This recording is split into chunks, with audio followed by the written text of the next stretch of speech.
네. 그럼 이번엔 지금 이 투자 환경 전반에 대한 한번 이야기를 좀 나누고 싶은데, 일단 현재 증시 대기 자금이 65조, 예탁금이 지금 65조를 돌파했다, 이런 뉴스가 나오고 있죠. 그리고 P2도 증가하고 있고. 그래서 사실은 좀 걱정하시는 분들이 많거든요. 이게 너무 뭐라 그럴까, 양쪽으로 커지면서 좀 부실화되는 거 아니냐, 투자의 그 질이. 어떻게 보시나요? 꼭 그렇게 볼 필요는 없을 것 같아요. 그러니까 이제 과거에는 우리가 레버리지 관련된 이 부분들이 뭐 12조가 꼭지, 그리고 8조 정도까지 내려오면 바닥, 이렇게 해서 이제 그 밴드를 가지고 이제 주가에 대해서 12조 뭐 이렇게 넘어오니까, 이제는 뭐 주가가, 물론 그때는 공매도도 있었기 때문에 주가가 한번 크게 빠질 수 있겠다, 굉장히 우리가 이제 지표를 삼았었고, 8조 원대까지 정도 내려오면은, 이제 뭐 어느 정도 신용과 대출이 많이 이제 정리가 됐기 때문에 이제는 적극적으로 사야 된다, 이런 지표로 삼기는 했습니다만은, 지금 시중의 고객 예탁금이 65조 원도 이게 우리가 상상하지 못했던 그 숫자거든요. 왜냐하면 작년 기준만 보더라도 평균 예탁금이 25조 원밖에 안 됐어요. 근데 지금 65조 원이면 이게 2배가 넘는 것이고요. 이런 부분에서도 마찬가지고, 외국인 수급도 아까 말씀드렸듯이 올해 연간 10월 달까지 29조 5천억을 팔았는데, 이제 판 거에 대해서 최근에 11월 달부터 산 게 한 25% 정도밖에 안 채웠거든요. 그러면 외국인의 수급은 상당히 더 들어올 가능성이 높게 이야기되고 있는 상황에서, 더군다나 외국인이 좋아하는 원화 강세까지, 그리고 내년에 실적 상향에 대한 부분들이 EPS 상향 조정이 국내 같은 경우는 37% 정도 나오는데, 이것도 애널리스트들이 굉장히 보수적으로 보는 수치라고들 이야기를 합니다. 그래서 추가적인 EPS 상향 조정이 더 있을 수 있다고 보는 시각도 굉장히 많아요. 그러니까 최근에 주가가 2,700포인트 코스피 기준 올라왔지만, 이게 비싸냐? 물론 이제 절대별로를 본다면 뭐 PER이 뭐 어떻게 올라왔다, 이렇게 이야기하면서 이야기를 많이 하지만, 뭐 11점 몇 배 이렇게 이야기를 하지만, 그럼에도 불구하고 그렇게 비싸다고 느껴질 정도의 부담스러운 주가 부분은 아니거든요. 그래서 실제로 코로나 시대에 지금 오면서 국내 기업들이 굉장히 좀 방어를 잘했고, 의외로 굉장히 걱정스러웠던 것들과 달리 실적들을 굉장히 호실적을 내고 있다는 점도 주가 부분의 레벨업을 한 번 더 시키는 부분이 분명히 되는 것 같고요. ROE 개선세도 지금 해외보다는 국내가 좀 더 빠릅니다. 이런 부분에서도 EM 쪽에서의 어떤 매력도가 결국은 시장에서 글로벌 펀드가 봤을 때는 한국 시장이 굉장히 매력적일 수 있고, 또 최근 구간에서 가장 두드러지게 나타난 게 이제 IT 쪽의 섹터군의 EPS가 상당히 빠르게 이제 상향 조정됐기 때문에 국내뿐만 아니라 대만도 마찬가지로 주가들이 좋았고요. 다만 이제 11월 초에 외국인들이 들어왔을 때는 아시아에서 한국과 이제 대만을 포함한 이제 신흥국 전체적으로 자금이 들어왔다면, 11월 중순 이후부터는 한국에 좀 집중되는 경향이 좀 있었습니다. 이에서 한국에 대한 어떤 예외적인 어떤 추가적인 상승 부분, 그리고 상대적으로 좀 싸다는 그 부분, 그리고 최근에 반도체 부분의 섹터에서 뭔가 모멘텀이 생기면서 삼성전자나 하이닉스가 뭐 TSMC나 이런 거 봤을 때는 절대밸류도 너무 싸고 레벨업이 된다는 부분에서 집중적으로 좀 들어왔기 때문에, 이런 부분에서 너무 걱정스러운 단계는 아니다, 바라볼 수 있겠습니다.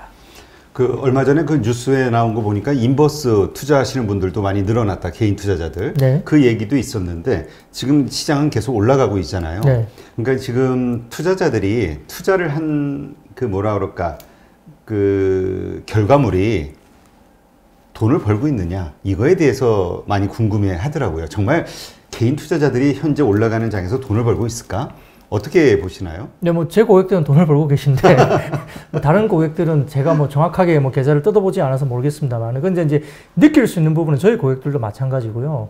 그러니까 이제 어느 정도 올라왔을 때 현금화를 한 고객들이 있어요. 아니면 이제 일정 부분 이상 현금화를 했고, 왜냐면 코스피가 2,700 뭐 이상까지 올라오니까 이제 좀 겁나니까 조정이 있겠지라고 현금을 가지고 이제 좀 가자 해서 이제 현금을 했는데 조정이 안 나오는 거죠. 그러니까 이제 언제 사야 되는지를 잘 모르시는 고객들은 분명히 있는 것 같고, 또 최근에 11월, 12월 달 접어들면서 결국 대형주 중심으로 갔고, 최근에 또 특징이 삼성전자, 하이닉스, 셀트리온 그룹, 거기다가 뭐 삼성 바이오로직스까지 해서 몇 개 섹터가 거의 하루 상승분의 한 70%를 차지했던 그런 일들이 굉장히 많았습니다. 그러다 보니까 그런 종목들을 가지고 있지 않은 다른 종목을 갖고 있는 고객들은 이제 굉장히 좀 괴리감이 느껴지는 거죠. 코스피 지수는 계속 올라가고, 코스닥은 조금 뭐 이렇게 변동성이 있긴 했습니다만, 코스닥 말고 코스피 같은 경우는 더군다나 이제 삼성전자, 하이닉스가 결국 끌어올렸기 때문에 상당히 좀 어려웠고, 또 최근에 화학주를 이제 옛날에 생각했던 것처럼 생각하셨다가 뭐 그냥 단순하게 팔고 기다렸는데 더 올라가 버리고 빠지지도 않고, 근데 또 오늘 또 오르고 이러니까 상당히 힘들어진 거죠. 거기에서 또 순환장세에서 또 그걸 타지 못했던 고객들, 그러니까 최근에 오늘도 뭐 철강주도 급등을 했지만 자동차도 최근에 좋았고요. 그 다음에 조선주도 제가 말씀드렸죠. 그 다음에 건설주도 이제 오늘 움직이기 시작했어요. 그러니까 그런 부분에서 계속 이제 어떤 로테이션에서 이제 빠지지 못하고 결국 이제 다른 코스닥 개별 종목에 대해서 계속적으로 트레이딩 했던 분들은 쉽지 않은 장일 수 있습니다. 그 부분에서 제가 생각엔 괴리를 좀 있지 않을까 싶은데 아마 이제 12월 정도까지 좀 마무리되고 나면 결국은 연말, 연초 이럴 효과를 본다면 중소형주의 시기가 좀 올 수 있는 시기는 될 수 있다. 이런 부분에서도 사실은 기대를 좀 할 만할 것 같습니다. 네. 아니, 그러니까 지금 그런 것 같아요. 지금 당장 돈을 벌지 못한다 하더라도 투자한 그 곳이 우량한 곳이었으면 괜찮은데 네. 요즘 그 말씀하신 대로 바이오라든가 이런 쪽으로 막 급등하다 보니까 되게 보기엔 부실해 보이는 기업 같은데 투자를 하는 기업 분들이 많이 있더라고요. 네. 물론 주가는 뭐 어떻게 상식적으로 설명할 수 없을 만큼 폭등을 하기도 하고요. 그러다 보니까 이게 어느 순간 그런 느낌이 들어가죠. 폭탄 돌리기 같은 느낌. 네, 네. 예. 이러다가 이게 만약에 그 꼬꾸라지게 되면 어마어마한 또 피해자들이 나오는 게 아닌가라는 걱정이 돼서 네. 지금 그래도 이렇게 상황이 그런다 해도 일단 어떻게 좀 뭐라 그럴까요? 뭐 말씀하신 대로 어떤 매출이나 이익이나 이런 것들이 증가하는 그런 우량한 기업들의 투자를 관심을 갖는 게 낫겠죠. 그게 당연한 투자의 정석이라 생각하고요. 물론 그 아주 중소형주나 뭐 소위 말하는 테마주들의 급등세의 어떤 편승한, 그러니까 그 맛을 본 투자자들은 사실은 거기에 굉장히 좀 올인할 수도 있는 유혹적인 매력은 분명히 있습니다. 물론 최근 같은 경우에도 일부 이제 글쎄요, 뭐 대선 테마 해가지고 뭐 누가 1위더라 해서 이제 갑자기 뭐 어떤 종목들이 상한가 가고 그런 것들을 아주 쫓아서 이제 매매하시는 분도 물론 계시겠죠. 뭐 거기에 따라서 뭐 상한가 가면 굉장히 짜릿할 수도 있습니다만 투자의 원칙은 사실은 그건 아니라고 봅니다. 그리고 저희 제도권 입장에서도 뭐 그런 종목들을 이제 투자로 인해서 뭐 권고를 드리거나 뭐 포트폴리오 상의 어떤 부분들을 언급드린 것 자체가 좀 그건 뭐 기본적인 예의는 아닌 것 같고요. 다만 최근의 흐름을 봤을 때 상당히 좀 분명하게 말씀드릴 수 있는 거는 대형주의 움직임도 굉장히 가볍습니다.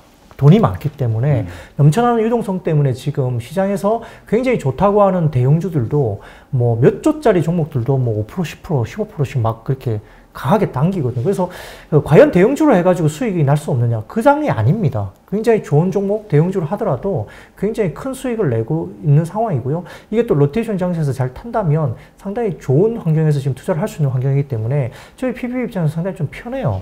대형주 툭툭 던져도 개인들이 매매를 하시면서 굉장히 편하게 할 수 있거든요. 그리고 특히나 이제 빠질 때는 또 그게 굉장히 좀 방어도 되는 종목들이기 때문에 괜찮습니다. 그래서 지금은 물론 이제 아까 말씀드렸던 중소형주 장이 이제 이럴 효과가 있다고 볼 수는 있는데 아직까지는 대형주로 매매를 하셔서 충분히 시장을 비딩할 수 있고요.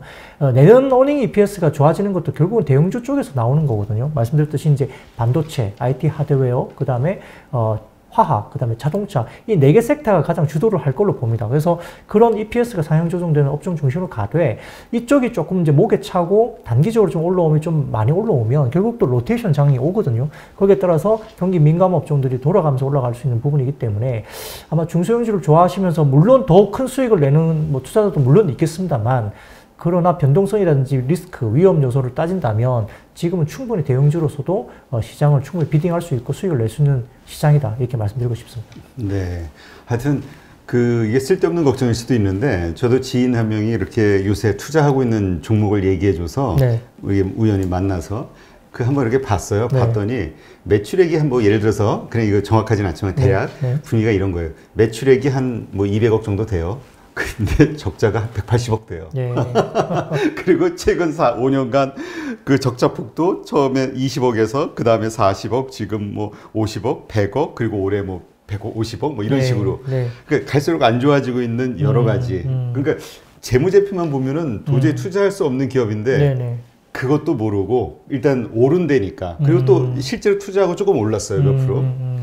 그렇게 투자하는 초보 요새 네. 주린이들이 많다 보니까 이런 분들이 자꾸 늘어나는 게 보여서 예, 최소한 자기가 투자한 기업의 매출액과 이익률이 어느 정도는 되는지 이런 걸 좀 확인해야 되지 않을까. 글쎄요.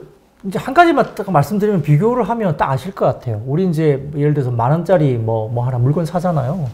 메이드 인 차이나인지 뭐 메이드 인 코리아인지 뭐 안에 뭐가 들어있는지 다 보시고 사지 않습니까? 먹는 것도 마찬가지고요. 투자하실 때 뭐 몇백만 원, 수천만 원, 수억을 하시는데 그 내용을 모르고 그냥 누구 말 듣고 산다? 이건 좀 저는 이해가 될 수 없는. 물론 이제 좋은 주식을 샀다고 해서 무조건 그 주식이 수익을 내고 뭐 크게 오른다 그런 법칙은 없습니다만 적어도 내가 사는 종목에 대한 기본적인 부분들은 조금은 체크를 하고 보시는 게 낫지 않을까 싶고요. 아주 펀더멘탈에 입각한 매매는 모르겠습니다. 큰 수익은 크게 못 낼지는 모르겠습니다만 그래도 다치지 않을 수 있는 가능성이 높기 때문에 그렇게 방어를 하면서 결국 워렌 버핏도 이 지지하는 싸움을 해야 되는 게 원칙이었거든요. 그래서 그런 부분들을 좀 더 생각하시면서 투자하는 게 좋지 않을까 싶습니다. 네. 하여튼 좀 요즘은 뭐 그러잖아요. 탐욕이 지배하는 장세다 보니까 네. 많은 분들이 리스크에 대해서는 생각하지 않고 또 이러한 것이 계속 지속될 거라고 자꾸 생각을 하니까 네. 좀 걱정이 돼서 한번 이야기를 했고요. 지금 어쨌든 이렇게 그 상승으로 가는 장세, 이게 돌변할 수 있는 뭐라 그럴까, 돌발 변수? 이런 게 있다면 뭐가 있을까요? 결국 이제 밸류에이션 부담이 굉장히 커지게 되는 구간이거나, 그러니까 예를 들어서 이제 주가 부분이 많이 올라가다가 실적 부분 단위 이걸 감당을 못할 정도의 밸류가 올라가면 결국은 밸류에이션에서 무너질 수밖에 없죠. 비싸다고 느껴지는 순간 돌아설 수밖에 없는 거고요. 두 번째로는 이제 만약에 이제 지금 실물 경기가 내년에 확 좋아지면서 인플레가 만약에 나오기 시작한다면 금리에 대한 부분들이 건드려질 수밖에 없을 거예요. 패드 같은 경우도 결국은 한 1, 2년간 정도는 금리 인상을 하지 않겠다라고 공언을 했지만 현재까지는 인플레에 대한 두려움보다는 지금 경기 부양을 오히려 해야 되는 상황이고 올해 연초 그다음에 뭐 올해 그 연간 봤을 때 중반 정도까지만 보더라도 인플레 걱정할 게 아니라 오히려 디플레이션 걱정할 때다라고 할 정도로 굉장히 안 좋았거든요.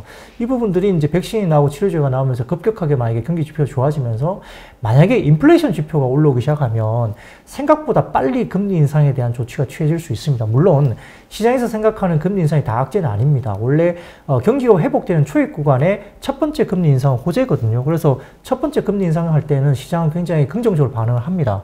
근데 이제 두 번째 금리 인상 때부터는 굉장히 부담스러워하고 시장은 또 거꾸로지거든요. 그런 부분들 때문에 우선은 경기에 대한 부분에 대해서 기업 단위, 실적 단위 추정치가 어떻게 되고 이 추정치에 비해서 이제 실질적으로 코스피나 뭐 지수가 어느 정도가 올라가서 밸류에이션 부담이 있느냐를 좀 봐야 될 것 같고요.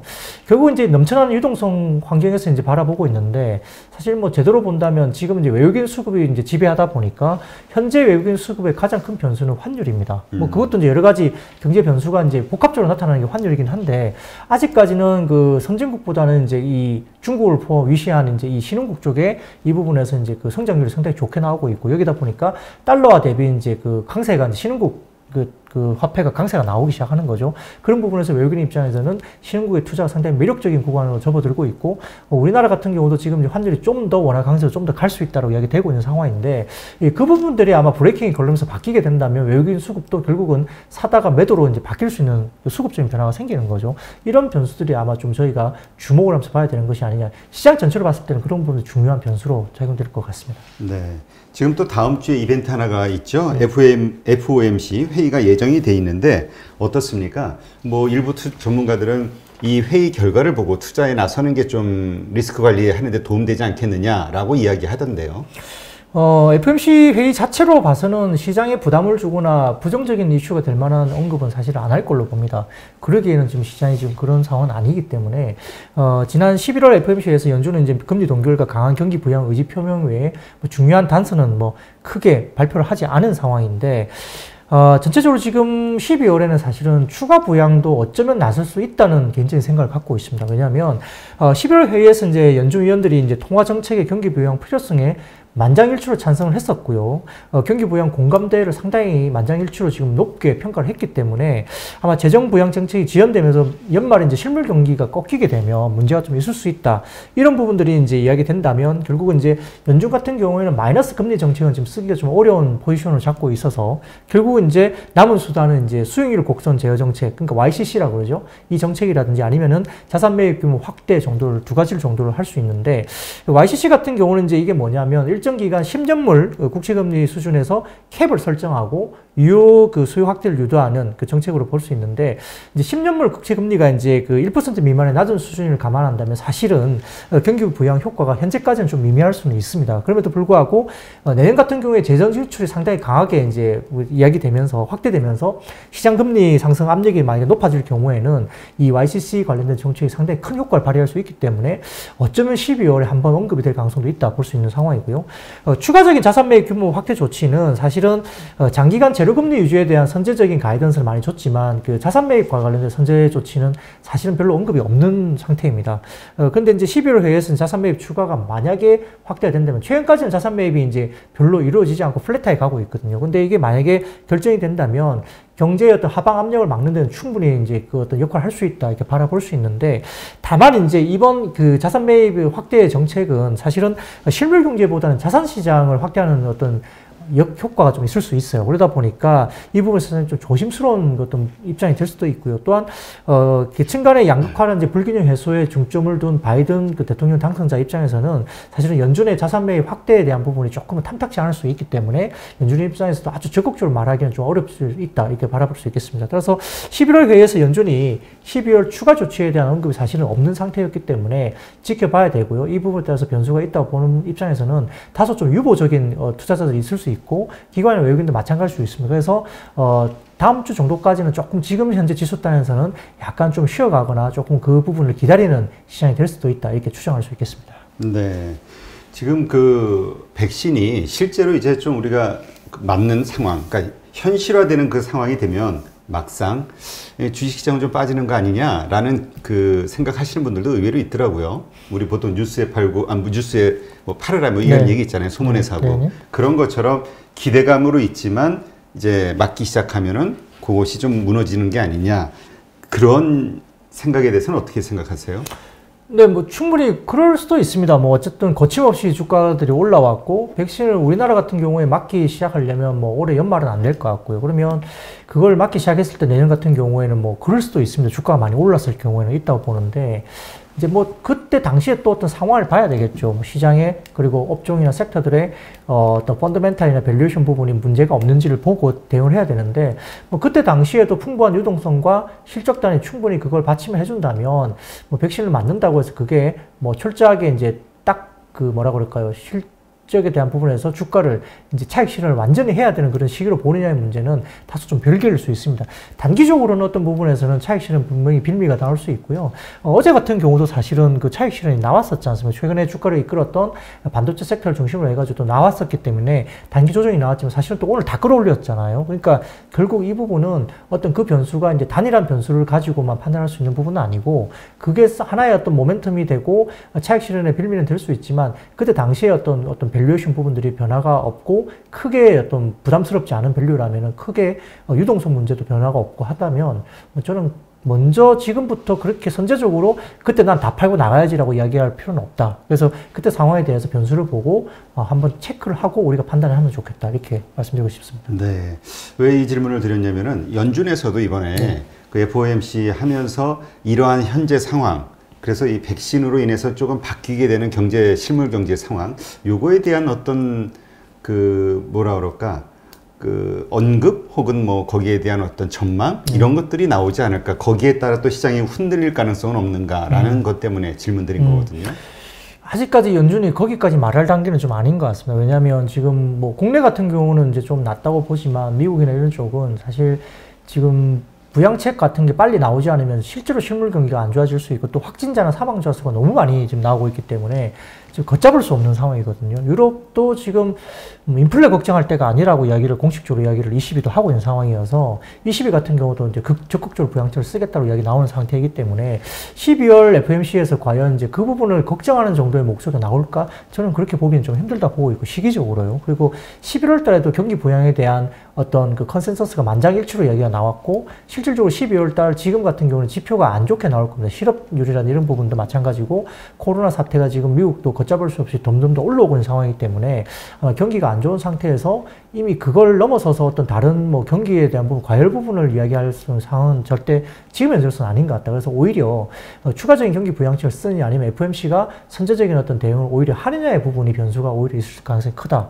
이렇게 말씀드리고 싶습니다. 그러니까 오히려 시장을 좀 안 좋게 판단하고 거기에 따른 어떤 대응책이 더 나올 가능성이 높다. 이렇게 이해를 하면 되겠네요.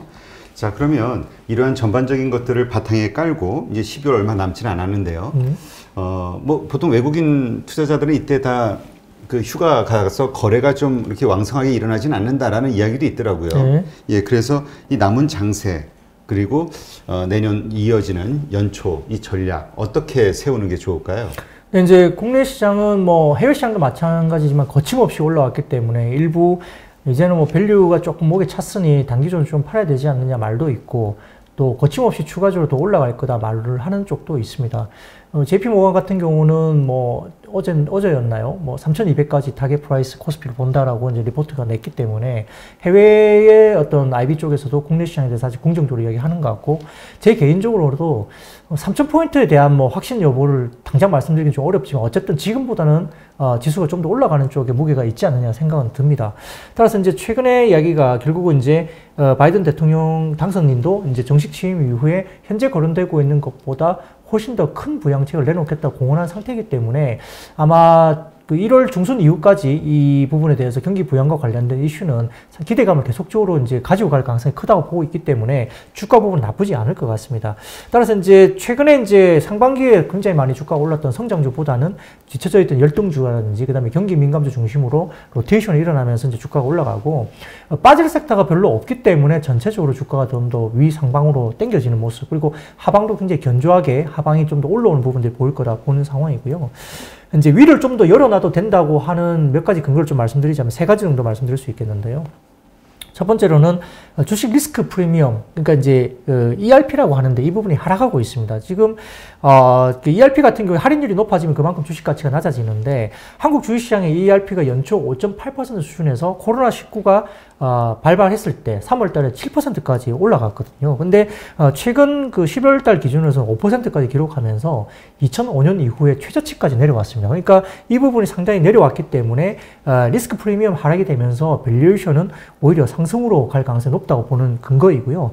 한국 주식 리스크 프리미엄이 현재 수준을 유지한다면 추가적인 밸류에이션 상승도 충분히 기대할 수 있다고 보는데 과거 2004년에서 2007년도까지 본다면 그 한국 ERP가 현재와 유사한 수준인 5%대를 기록했습니다. 이 구간에 코스피 12개월 선행 P가 13배까지 올라갔거든요. 그러니까 지금 현재보다도 훨씬 더 높게 거래가 됐습니다. 그러니까 지금까지도 아직은 룸이 많이 남아있다 볼 수 있는 상황이고요.